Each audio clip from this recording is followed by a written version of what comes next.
I held my breath when Mr. Robinson returned to the SUV where I waited. Instead of getting in the driver's door, he came around and opened mine. Come on, I'll introduce you to Rip. He'll take you somewhere you'll be safe. He stepped aside and I got out. Okay? He asked. Okay? Going with Rip. I didn't have a choice, one way or the other, did I? Yes, sir.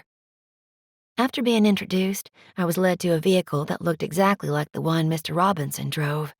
I got in and hugged my stuffed teddy bear, Mojo, tight to my chest, willing myself not to cry. No matter what happened next, it had to be better than what I imagined the ABT had planned for me. After Ms. Shea told me I was in danger and needed to leave the compound, I looked out the window when the tears I tried to hold back fell. Listen, said the man in the seat beside me.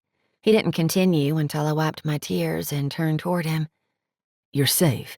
I'm not going to hurt you, nor will I allow anyone else to. Thank you, I whispered. You're welcome. I haven't had a chance to get dinner. Are you hungry? No, sir. When was the last time you ate? I had lunch, sir. My name is Rip. You can call me that or nothing at all, but you don't need to call me sir. Yes, sir, Mr. Rip. Just Rip. I nodded, but doing what he asked wouldn't be easy for me to get used to. On the compound, the only way I was permitted to address an elder was as sir or ma'am, or with an honorific like I'd just used. What do you like to eat? Like? I ate what was served. Even when I'd been on kitchen duty, it wasn't up to me to decide what to prepare. Burgers okay? Yes, thank you. A few minutes later, he pulled into what I knew was a restaurant, not that I'd ever been inside one. I can wait here, I said when he parked. You need to eat, Pearl. Is it okay if I call you that? I was taught to respond no matter what I was called. Of course, sir, Rip. The last thing I expected when Vex requested a meeting was that he wouldn't come alone. When I saw a woman I didn't recognize in the front passenger seat of his SUV, I was even more baffled. "Who is that?" I asked when I got out of my truck and met him in between where we'd both parked on the bottom floor of the underground parking structure. "A complication." He looked over his shoulder as if to make sure she hadn't gotten out of the vehicle. "Her name is Pearl Fisher." "Any relation to—" he responded before I'd even finished the question. "Yeah, according to her, John Fisher was her father."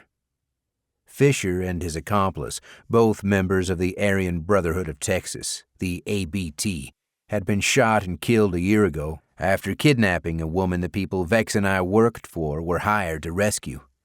Then, as now, Vex was undercover on a CIA-backed mission to infiltrate both the ABT and their parent organization, the Aryan Nation. His role, and mine, was focused primarily on the Texas chapter, while there was another team undercover at the national level. "Why is she with you?" I asked. And why the fuck was I here? But he would get to that, I hoped, sooner rather than later. As you know, the ABT has essentially split into two factions. Fisher was on the side that supports an ABT more in line with the nation. Okay, so this wasn't going to be quick. "Your mandate?" "Exactly. I'm supposed to be cleaning up the Texas chapter, particularly the assholes in the Splinter Group." I chuckled silently. The Aryan Nation was a prison gang made up of street thugs, which meant their definition of cleaning up was subject to interpretation. Vex's official cover was that he'd been the former leader of the Nazi Freedom Riders. In his role, he'd facilitated its merging with the Aryan Nation. After the merger took place, he was given the rank of colonel, above the usual highest of major at any state chapter. "You still haven't answered the question about why Fisher's daughter is with you." Scotty picked up on some chatter about Pearl we don't quite understand.